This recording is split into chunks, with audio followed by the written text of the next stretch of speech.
Faktor dan kinerja Ahok membuat hati Anies bagai teriris sembilu selalu. Hari ini yang kita dapatkan, sama-sama kita saksikan, tidak ada satupun kali di 13 itu yang sudah dilakukan eksekusi oleh Pak Anies. Ini yang saya pertanyakan. Makanya selalu saya katakan konsentrasi Pak Anies terhadap persoalan banjir yang tidak fokus. Pak Ahok begitu konsentrasi terhadap pengentasan banjir. Normalisasi digenjot habis sehingga itu bisa berjalan. Kemudian sodetan Kali Ciliwung yang mau disambungkan ke BKT itu bisa segera dikerjakan. Namun memang keburu masa jabatannya Pak Ahok berakhir sehingga itu belum bisa dikerjakan. Maka ketika kita bandingkan konsentrasi antara saat Ahok membawa Jakarta dengan Pak Anies membawa Jakarta, soal fokus perhatian terhadap persoalan banjir lebih besar kepada Ahok. Itu melakukan survei untuk DKI Jakarta kaitan pengentasan banjir, saya kira sudah menggambarkan posisi Jakarta saat ini. Pertanyaannya, apakah yang dilakukan Anies selama 2 tahun itu bisa mengentaskan persoalan banjir? Jawaban saya tidak. Kenapa tidak? Karena memang selama 2 tahun tidak ada sedikit pun langkah yang dilakukan oleh Pak Anies dalam persoalan pengentasan banjir. Seharusnya kasus lahan untuk DP 0 rupiah atau DP 0% yang dibeli dengan harga tinggi dan kemudian dijadikan ajang untuk korupsi, itu bisa dijadikan sebagai cermin supaya kejadian serupa ini tidak terulang lagi. Dulu kejadian seperti ini bisa dicegah karena Ahok rajin menyisir anggaran. Tapi di era Gubernur Seiman sekarang malas menyisir anggaran.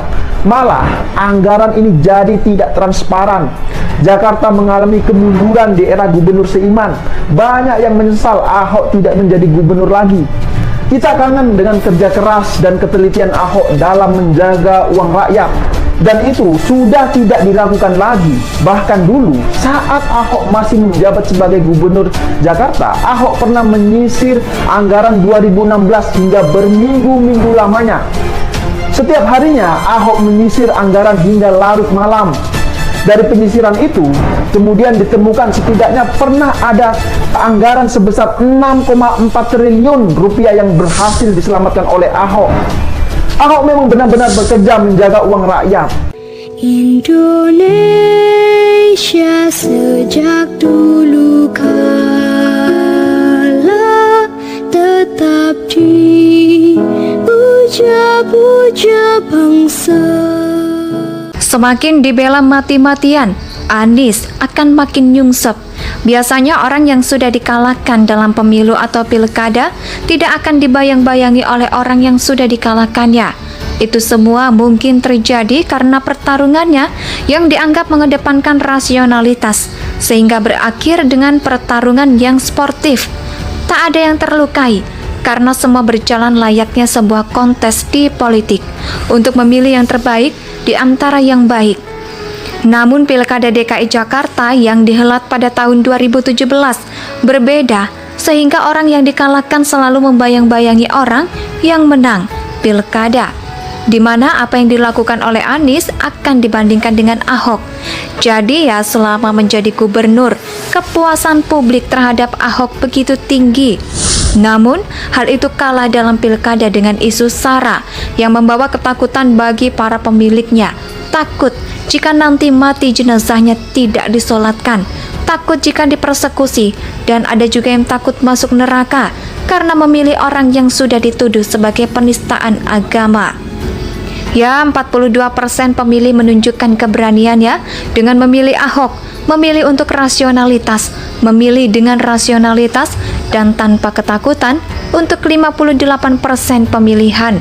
Begitu banyak latar belakang dan motivasinya, masing-masing tergantung kebutuhan dan jenis orangnya untuk memilih Anies. Misalnya untuk preman Tanah Abang yang terganggu karena Ahok sudah pasti di pilkada begitu milik itu pun Anies, karena menganggap maaf mengganggu sumber pendapatannya. Begitupun dengan pengembang pulau reklamasi yang tak suka terhadap Ahok karena retribusi 15% terkait NJOP pun pasti membenci Ahok. Yang lebih memilih Anies karena pada faktanya meskipun Anies menolak reklamasi, dia sudah memberikan imbauan ribuan untuk pulau reklamasi tanpa retribusi. Yang dianggap memberatkan para pengembang, apa yang dilakukan oleh Anies akan selalu dibandingkan dengan Ahok. Hal itu karena apa yang dilakukan Ahok bisa dilihat baik secara data maupun fakta, nikmati secara nyata. Misalnya saja soal operasi yang baik di masa Ahok, sedangkan di masa Anies, transparansi seperti ini tak lagi diuri-uri sebagai hal yang harus dipertahankan. Transparansi seperti dibuang sehingga banyak hal menjadi terlihat dikabur. Pulau reklamasi pun diterbitkan oleh Pemprov DKI Jakarta seperti sembunyi-sembunyi. Padahal zaman Ahok ketika masih rapat atau membahas akan dibuka pada publik. Meskipun transparansi berusaha dibuang, tetapi berkat kemajuan teknologi digital vape, ini semua kebijakan Anies yang konyol akan mudah menyebar dan dijadikan bahan olok-olok. Misalnya saja seperti penutupan kali item, supaya nggak bau menggunakan waring yang bolong-bolong. Lalu ada lagi pembuatan patung getah-getih dengan biaya mahal, namun tak bertahan hingga setahun. Terkait anggaran pun ada yang fantastis, meskipun itu hanya untuk membeli lem Aibon hingga ballpoint. Yang soal anggaran Anies pun akan dibenturkan dengan Ahok oleh masyarakat. Ahok yang teliti dan keras demi menjaga uang rakyat dari para maling yang menggunakan modus anggaran siluman, tentu akan dijadikan rujukan dan alasan mengapa masyarakat membuli Anies Baswedan yang hampir membuat lolos anggaran tak masuk akal. Lalu soal banjir, detik banjir yang di masa awal sudah berkurang, ini pun fakta yang pernah saya alami.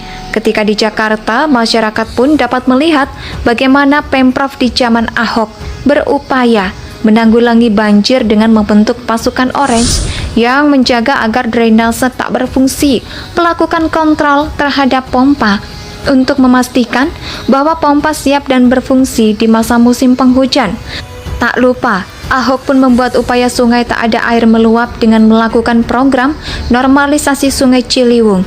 Meskipun Ahok tak meminta masyarakat dan pihak-pihak terkait akan melihat kinerja Anies dan membandingkan dengan apa yang pernah dilakukan oleh Ahok. Sebab bagian akhir tahun yang dahsyat ditemukan data dan fakta bahwa apa yang tak sebaik yang pernah dilakukan Ahok sehingga banjir dahsyat menimpa Jakarta di awal tahun 2020. Semakin dibela mati-matian, Anies akan makin nyungsep. Biasanya orang yang sudah dikalahkan dalam pemilu atau pilkada tidak akan dibayang-bayangi oleh orang yang sudah dikalahkannya.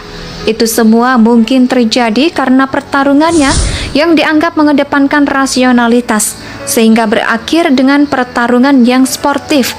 Tak ada yang terlukai, karena semua berjalan layaknya sebuah kontes di politik, untuk memilih yang terbaik di antara yang baik. Namun Pilkada DKI Jakarta yang dihelat pada tahun 2017 berbeda, sehingga orang yang dikalahkan selalu membayang-bayangi orang yang menang Pilkada, di mana apa yang dilakukan oleh Anies akan dibandingkan dengan Ahok. Jadi ya selama menjadi gubernur, kepuasan publik terhadap Ahok begitu tinggi. Namun, hal itu kalah dalam pilkada dengan isu SARA yang membawa ketakutan bagi para pemiliknya. Takut jika nanti mati jenazahnya tidak disolatkan, takut jika dipersekusi, dan ada juga yang takut masuk neraka karena memilih orang yang sudah dituduh sebagai penistaan agama. Ya, 42% pemilih menunjukkan keberaniannya dengan memilih Ahok, memilih untuk rasionalitas, memilih dengan rasionalitas dan tanpa ketakutan untuk 58% pemilihan.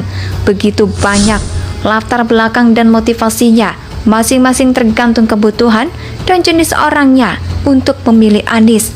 Misalnya untuk preman Tanah Abang yang terganggu karena Ahok sudah pasti di pilkada begitu milik itu pun Anies, karena menganggap maaf mengganggu sumber pendapatannya. Begitupun dengan pengembang pulau reklamasi yang tak suka terhadap Ahok karena retribusi 15% terkait NJOP pun pasti membenci Ahok. Yang lebih memilih Anies karena pada faktanya meskipun Anies menolak reklamasi, dia sudah memberikan imbauan ribuan untuk pulau reklamasi tanpa retribusi yang dianggap memberatkan Indonesia tanah air beta pusaka nan jaya.